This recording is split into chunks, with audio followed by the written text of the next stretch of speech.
परिवार का कोई हमदर्द है, जिसको दुख है, वो इस तरह की कोई बात नहीं करेगा। कोई तमाशा बनने आया, हम उसकी नहीं कर सकते। और जो भी हमारे घर का है, जो हमारे दुख में है, उसको हमारा दुख समझना होगा, अपना दुख मानना होगा। रात के करीब 12 बजने वाले हैं। तारीख 28 मार्च 2024 और मुख्तार अंसारी की मौत के बाद का जो ताज़ा अपडेट है वो ये कि कई ज़िलों में संवेदनशील इलाकों में धारा 144 लगाई गई, खासकर मऊ, गाजीपुर, प्रयागराज, इन सब इलाकों में चौकसी बढ़ा दी गई है। बांदा एक तरीके से छावनी में तब्दील हो गया है, जिस अस्पताल में फ़िलहाल मुख्तार अंसारी की लाश रखी हुई है। जो शव है वो अभी अस्पताल में है। अभी मुख्तार अंसारी का परिवार बांदा पहुंचा नहीं है। जो हमारी जानकारी है 2:30 बजे रात के करीब तक मुख्तार अंसारी के परिवार के बांदा पहुंचने की खबर है। उसके बाद जो आगे क्या होगा ये हमारी नज़र बनी रहेगी। लेकिन मुख्तार अंसारी के घर से जो गाजीपुर में मुख्तार अंसारी का पैतृक आवास है वहाँ से कुछ तस्वीरें आने लग गई हैं। सोनल, वो तस्वीरें अगर आप दिखाएं तो। दो तस्वीरें आई हैं। सबसे पहली तस्वीर तो मैं फुल फ्रेम करके आपको दिखाती हूँ, जो घर के बाहर से पहली तस्वीर आई थी जहाँ लोग इकट्ठा होना शुरू हुए थे। ये तब की तस्वीर है। जैसे ही खबर ब्रेक हुई थी तभी ये तस्वीर घर के बाहर से आना शुरू हुई। उसके बाद करीब आधे घंटे बाद ये दूसरी तस्वीर आई है जहाँ नारेबाजी भी सुनाई दे रही है। देखिए,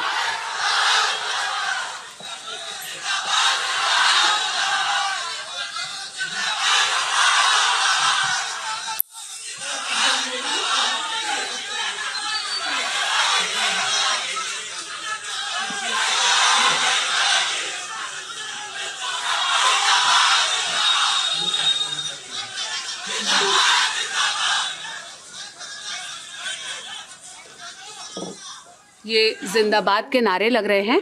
ये उसका जिंदाबाद मुर्दाबाद दोनों के नारे। हाँ, ये उसका वीडियो है। 2 रिएक्शन और आया है। अब तक इस पर पूरी तरह से रिएक्शंस आने शुरू हुए नहीं है। पहला रिएक्शन समाजवादी पार्टी का आया, जो ट्वीट था जिसमें लिखा गया कि पूर्व विधायक श्री मुख्तार अंसारी जी का इंतकाल दुखद, ईश्वर उनकी आत्मा को शांति दे, शोकाकुल परिजनों को ये असीम दुख सहने का संबल प्राप्त हो, विनम्र श्रद्धांजलि। ये सारी बातें समाजवादी पार्टी के ट्विटर हैंडल से लिखी गई, जिसकी बहुत आलोचना भी हो रही है। लोग इस बात को याद दिला रहे हैं कि वो गैंगस्टर मुख्तार अंसारी और किस तरह की भाषा का प्रयोग सपा के हैंडल से किया गया। दूसरा रिएक्शन जो आया वो पप्पू यादव का है, जो लिखा गया कि पूर्व विधायक मुख्तार अंसारी जी की सांस्थानिक हत्या कानून, संविधान, नैसर्गिक न्याय को दफन कर देने जैसा है। ये भी ट्वीट वैसा ही है जिसकी चर्चा हो रही है कि क्या पप्पू यादव इस बात से अनभिज्ञ है कि मुख्तार अंसारी कौन था या किस तरह की भाषा का पप्पू यादव प्रयोग कर रहे हैं। ये दोनों ही रिएक्शन अर्ली रिएक्शन थे। कांग्रेस का भी एक रिएक्शन आया है, वो भी मैं आपको सुना देती हूँ।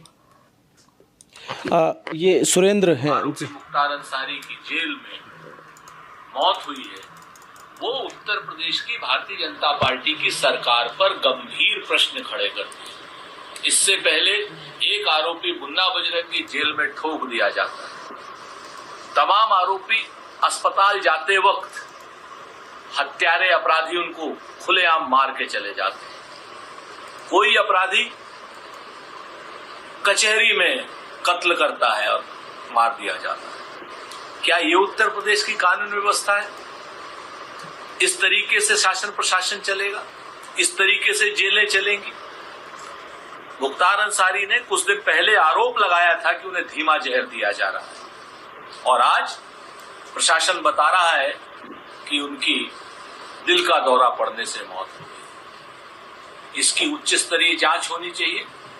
हाई कोर्ट के सिटिंग जज के सुपरविजन में जांच हो, ताकि पता चले लोगों को कि जेलों में क्या हो रहा है और उत्तर प्रदेश के शासन में किस तरीके का जंगल राज चल रहा है। ये कांग्रेस प्रवक्ता हैं और उन्होंने जो आरोप लगाया हुआ है मतलब इसमें आप ये समझिए कि ये जो बता रहे हैं, इससे पहले अतीक अहमद की हत्या हो जाती है पुलिस कस्टडी में।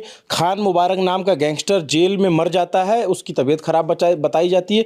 जीवा जो गैंगस्टर और शूटर था मुख्तार अंसारी का, जिसकी हत्या होती है कचहरी में लखनऊ में। तो ये तमाम जो पिछले कुछ दिनों में गैंगस्टरों की मौत अलग अलग तरीके से हुई, इस तरह से ये आरोप लगा रहे हैं। ये आरोप अपनी जगह है, लेकिन कानून अपनी तरीके से काम करता है। इसमें मुख्तार अंसारी की मौत जेल से लाकर उपचार के दौरान हुई है, तो इसमें पोस्टमार्टम होगा और पूरे डॉक्टरों का पैनल पोस्टमार्टम करेगा, उसमें विसरा रिपोर्ट भी रखी जाएगी और पोस्टमार्टम रिपोर्ट की वीडियोग्राफी भी की जाएगी ताकि परिवार के सामने पोस्टमार्टम किया जाएगा। तो उसमें क्या रिपोर्ट आती है, क्या जो आरोप लगाया जा रहा है उस तरीके की कोई बात होती, ये अलग विषय है। लेकिन अब जो स्थिति है वो कि मुख्तार अंसारी की मौत के बाद कई संवेदनशील इलाकों में फोर्स बढ़ा दी गई है ताकि कोई अप्रिय घटना या कोई उसका रिएक्शन ना होने पाए। घर के आसपास भी जो है आप भीड़ देख रहे हैं, लेकिन मऊ में और इन तमाम जगहों पे चौकसी बढ़ा दी गई है। मुख्तार अंसारी 2005 से ही जेल में बंद है और तकरीबन अब आप देखेंगे तो बीच में जब भी मुख्तार अंसारी जेल से बाहर आया या जो भी तस्वीरें आई तो वो ये रही कि अस्पताल में भर्ती हुए या फिर विधानसभा की कार्रवाई में पहुंचने की इजाज़त मिली। जी बताइए शुभम, क्या अपडेट है? एक ये चलाया गया ऑक्टोपस पे कि पीयूष राय जो कृष्णानंद राय के बेटे हैं, तो उनका ऑडियो फिर आ रहा है, इस पे रिएक्शन आ रहा है। क्या उन्होंने क्या कहा? बहुत शुक्रिया अदा करूंगा, उनका आशीर्वाद है हम लोगों के ऊपर। और बस एक ही बात कह के अपनी बात को विराम करूंगा कि कर्म के दायरे से जब तुम उतरोगे तो उसकी सजा तुम्हें तड़पने तक नहीं छोड़ेगी। और इसको देखने को हमें आज मिला है और आज इसका फैसला भगवान ने अपनी अदालत में किया है। जो जैसा करता है उसको यहीं पे किसी दुख। ये कृष्णानंद राय के बेटे हैं, उनका ऑडियो ये बताया जा रहा है कि उन्होंने कहा कि कर्म का फल मिला है। कृष्णानंद राय विधायक हुआ करते थे भाजपा के और मोहम्मदाबाद सीट से उनकी हत्या हुई थी जिसका आरोप मुख्तार अंसारी पर लगा था। इसके अलावा मुख्तार अंसारी के ऊपर और तमाम 62 मुकदमे थे और मुख्तार अंसारी के रसूख को आप इस तरीके से समझिए कि 1996 में पहली बार विधायक बसपा के टिकट पर बने और उसके बाद लगातार जेल से विधायक बनते रहे, जीतते रहे। जो मऊ की सीट है वहाँ से मुख्तार अंसारी का दबदबा बना रहा। बहुजन समाजवादी पार्टी से पहली बार विधायक बने, उसके बाद उनकी पार्टी अलग अलग दलों में राजनीति करती रही।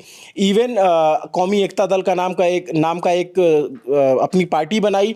अब की बार जो उनके बेटे हैं अब्बास अंसारी, वो घोसी सीट से विधायक चुने गए सुभाषपा के टिकट पर और सुभाषपा चूंकि समाजवादी पार्टी के गठबंधन में थी जो राजभर की पार्टी है, लेकिन ये अखिलेश यादव के कोटे के विधायक माने जाते हैं और उनके साथ समर्थन रहा। इसीलिए आप देखेंगे समाजवादी पार्टी ने प्रतिक्रिया भी जाहिर की है।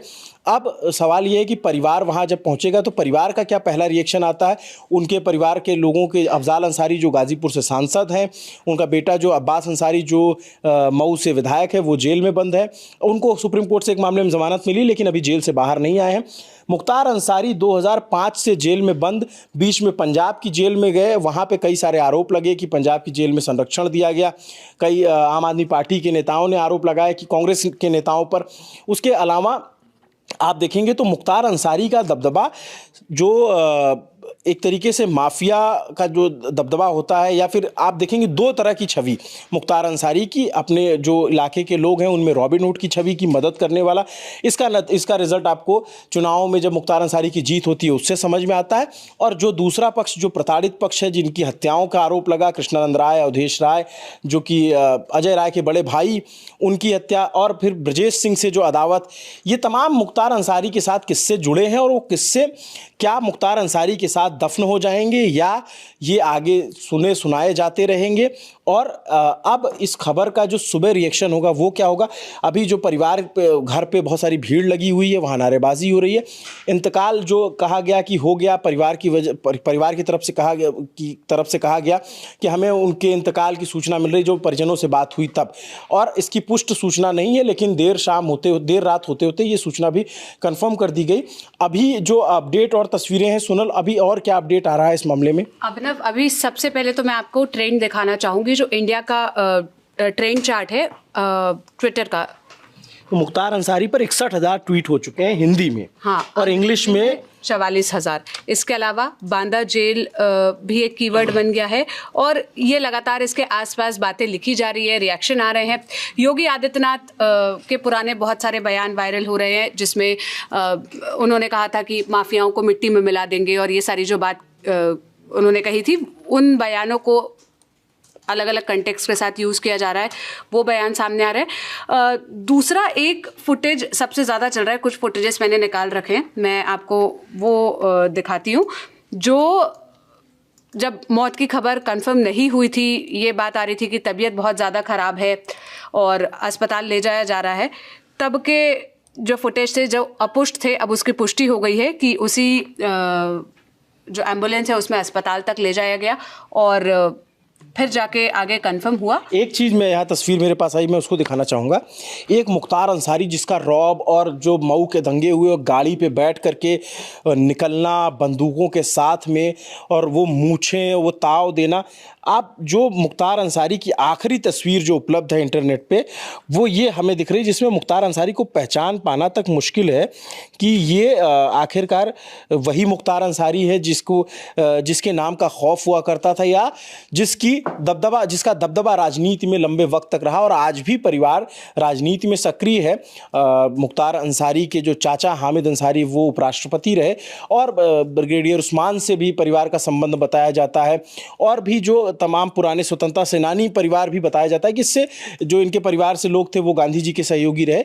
तो लेकिन वो मुख्तार अंसारी जो एक रसूखदार परिवार से था वो एक जराइम की दुनिया में जाता है। ठेकेदारी पट्टेदारी से उस पर तमाम मुकदमे गंभीर आरोप लगते हैं और आप ये देखिए कि इतने सालों के जो राजनीतिक करियर में और जो माफिया का जो तमगा लगा उसमें आप देखेंगे तो मुख्तार अंसारी पे कभी कोई सज़ा नहीं हुई। पहली सज़ा योगी सरकार में हुई, सरकार बदली निज़ाम बदला तो तरीके भी बदल गए। 22 दिसंबर 2022 को मुख्तार अंसारी को पहली सज़ा गैंगस्टर मामले में हुई, फिर दूसरी सज़ा उसी के जो जज दुर्गेश पांडे उन्होंने पहली सज़ा सुनाई थी। उसके बाद एक और गैंगस्टर मामले में 10 साल की सज़ा सुनाई गई और अफजाल को भी सज़ा हुई, लेकिन अफजाल का स्टे लग गया और अफजाल की सदस्यता भी बच गई। तो ये तस्वीर है, आप देखिए कि वक्त कैसे बदलता है और कैसे हालात भी वक्त के साथ बदल जाते हैं। ये तमाम अपडेट जो घटनाक्रम आ रहे हैं उस अपडेट पे हमारी नज़र बनी हुई है। जी सोनल। अभिनव, ये एक पुराना फुटेज है जो अब बहुत वायरल हो रहा है, जो 2 साल पुराना बताया जा रहा है और जो दूसरा ये जब पंजाब से व्हील चेयर पर लाया जा रहा था तब की तस्वीर है। हाँ, ये पूरी तस्वीर मैं आपको प्ले करके दिखाती हूँ। ये व्हील चेयर पर, ये व्हील चेयर की तस्वीर ये भी बहुत वायरल हुई थी उस वक्त में भी कि कैसे जो है सरकार बदलने से जो है माफियाओं का रूप बदल जाता है। खैर आरोप बहुत सारे मुख्तार अंसारी पे थे, लेकिन अभी जो मौत है उसके जो अपडेट्स हैं वो हमने आप तक पहुंचाए और मौत को लेकर जो परिवार का आरोप है या जो समर्थक आरोप लगा रहे उनकी भी चर्चा हो रही है और दो पक्ष बटे हुए हैं। एक अपनी तरीके की बात कर रहा है और एक दूसरे अपने तरीके से बात कर रहा है। ये पूरा एक बड़ा घटनाक्रम है और 2024 के चुनाव से पहले हुआ ये बड़ा घटनाक्रम है जिसका सियासी मैसेज भी काफ़ी बड़ा है और इसका सियासत पे क्या असर होगा 2024 के चुनाव में वो भी देखने वाली बात होगी। किसका? तेजस्वी यादव का इस पे बता रहे हैं कि तेजस्वी यादव जो बिहार के डिप्टी सीएम रहे, तेजस्वी यादव ने इस पे ट्वीट करके लिखा है, उत्तर प्रदेश से पूर्व विधायक श्री मुख्तार अंसारी के इंतकाल का दुखद समाचार मिला। परवरदिगार से प्रार्थना है कि दिवंगत आत्मा को शांति तथा शोकाकुल परिजनों को दुख सहने की शक्ति प्रदान करे। कुछ दिन पूर्व उन्होंने शिकायत की थी कि उन्हें जेल में जहर दिया गया, फिर भी गंभीरता से नहीं लिया गया। प्रथम दृष्टया ये न्यायोचित और मानवीय नहीं लगता। संवैधानिक संस्थाओं को ऐसे विचित्र मामलों व घटनाओं पर स्वतः संज्ञान लेना चाहिए। तो ना सिर्फ लोग बल्कि राजनीति भी बटी हुई है। बीजेपी के नेताओं की तरफ से अभी उस तरीके की मुखर प्रतिक्रिया नहीं आई है, लेकिन जो आपने पहला बयान सुना वो कहा गया कर्म का फल। तो ये दोनों तरफ की प्रतिक्रियाएं हैं। आप इस पे क्या सोचते हैं कमेंट करके ज़रूर बताइए। ललन टॉप पे जो भी सूचना मिलती रहेगी, जो भी अपडेट होती रहेगी वो आप तक पहुंचाई जाएगी। मेरा नाम अभिनव पांडे है, मेरे साथ कैमरे के पीछे प्रशांत हैं। देखते रहिए ललन टॉप। शुक्रिया।